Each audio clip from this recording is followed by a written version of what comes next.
Hi, my name is Tammy, and I'm with Giving Tree Global. Welcome to 7 Minutes with God.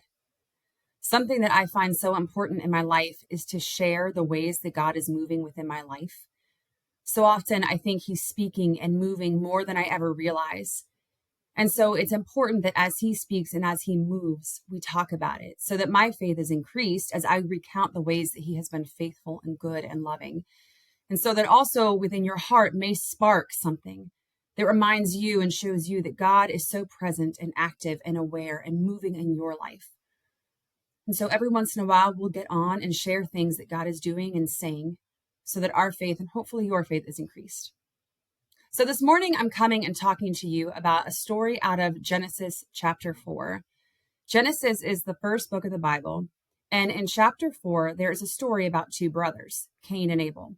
Cain and Abel were born to Adam and Eve, and they were given specific jobs to do. Abel was in charge of the livestock, so he tended to all of the animals. Cain was in charge of the produce and the agriculture, so he grew all the things that they needed to eat.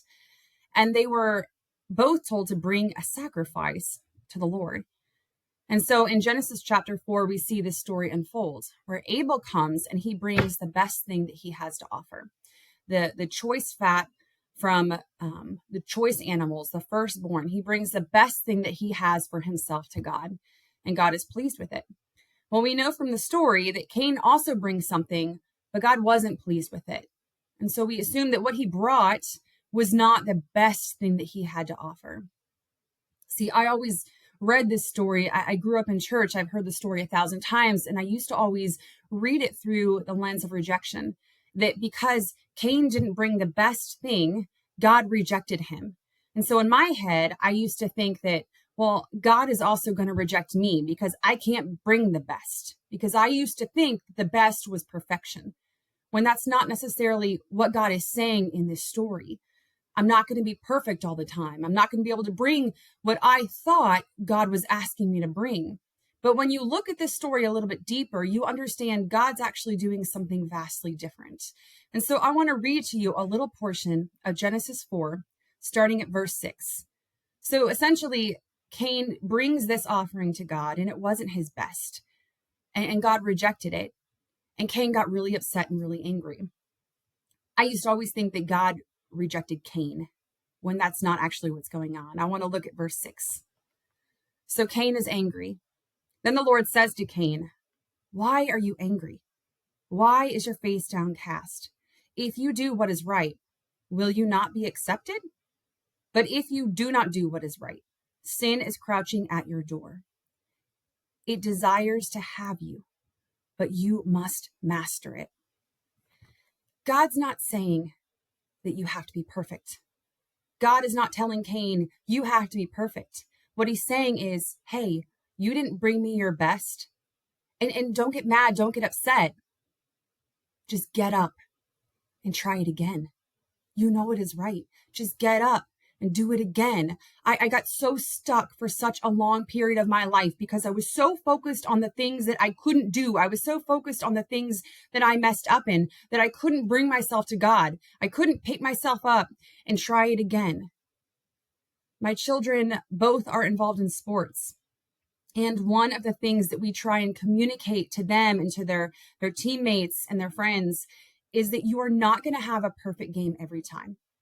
You are not going to have a perfect game. You're not going to do everything right. It doesn't matter that you're perfect. What matters is when you mess up, when you fail, when you do something wrong, that you get back up and you try it again.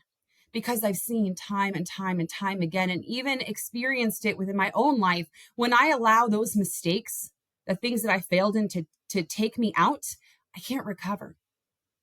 And so for so many years, I couldn't go back to God because I was so focused on the sin. I was so focused on my failures and my brokenness. And I thought because I couldn't bring the perfect sacrifice that God was rejecting me, when that's just not the case. See, God didn't reject Cain. He rejected what he brought him, but he said, it's okay, get back up and try it again.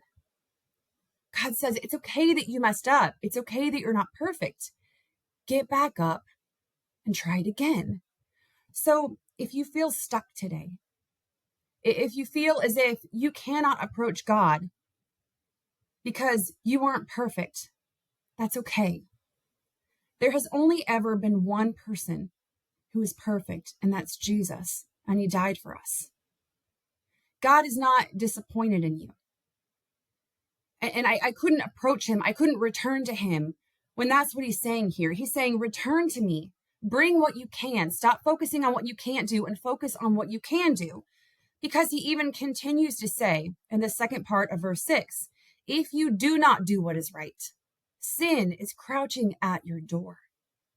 It desires to have you, but you must master it. Meaning what he's giving us are the tools to master it. If we don't do what is right, if we stay down, if we stay buried by our sin and condemnation, we're not going to be able to get back up. God's saying, I need you to be able to get back up and bring to me what you can. It may not be perfect. He's not asking us to be perfect. He's asking us to bring the best version of ourselves. And as we come to him with what we have, the best of what we have, he's going to teach us and he's going to show us and he's going to mold us. Don't be hindered by what you don't have.